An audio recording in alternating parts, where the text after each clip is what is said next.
கோவையில் லாட்டரி அதிபர் மார்டின் இல்லம் உள்ளிட்ட 5 இடங்களில் நடைபெற்று வந்த சோதனை நிறைவு.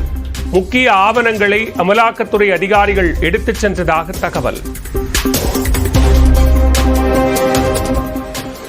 புதுச்சேரி அரசியலில் இறங்குகிறார் லாட்டரி அதிபர் மார்டினின் மகன் ஜோஸ் சார்லஸ். காமராஜர் நகர் தொகுதியை தத்தெடுக்க பாஜக எம்எல்ஏக்கள் முழு ஆதரவு.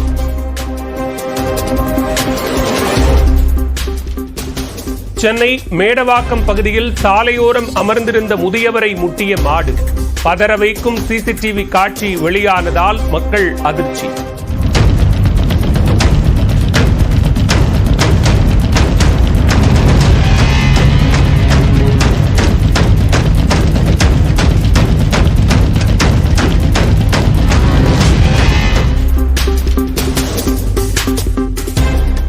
சென்னையில் வடமாநிலத்தவருக்கு விடுதியில் அறையெடுத்து கொடுப்பது தொடர்பாக மோதல்.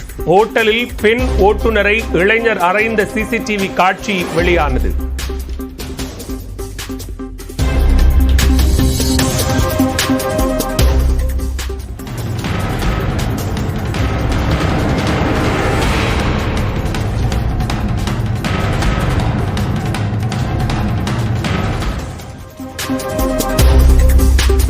கடலூர், அரியலூர், தஞ்சாவூர் உள்ளிட்ட 12 மாவட்டங்களில் இன்று கனமழைக்கு வாய்ப்பு.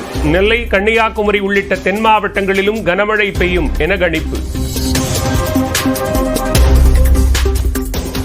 கனமழையால் நாகூர் ஆண்டவர் தர்காவிற்கு செல்லும் சாலைகளில் தேங்கிய மழைநீர். 1 மணி நேரமாக பெய்த மழையால் சுற்றுலா பயணிகள், பொதுமக்கள் அவதி.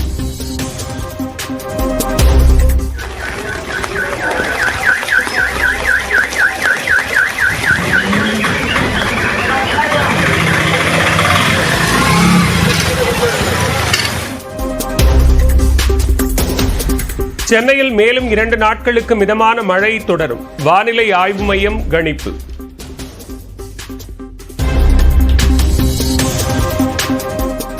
திருவாரூர், குடவாசல், நன்னிலம் உள்ளிட்ட பகுதிகளில் கனமழை.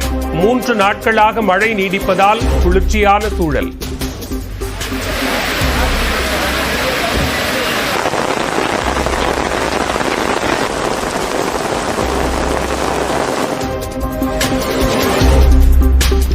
கடலூர் அருகே வீடுகளை சூழ்ந்த மழைநீரால் மக்கள் அவதி. நியூஸ் 18 செய்தி எதிரொலியாக தண்ணீரை அகற்ற அதிகாரிகளுக்கு உத்தரவிட்ட மாவட்ட ஆட்சியர்.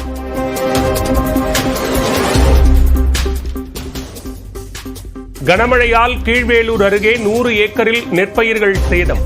கதிரிலேயே முளைக்கும் வாய்ப்பு இருப்பதால் பயன்படுத்த முடியாத நிலை என விவசாயிகள் வேதனை.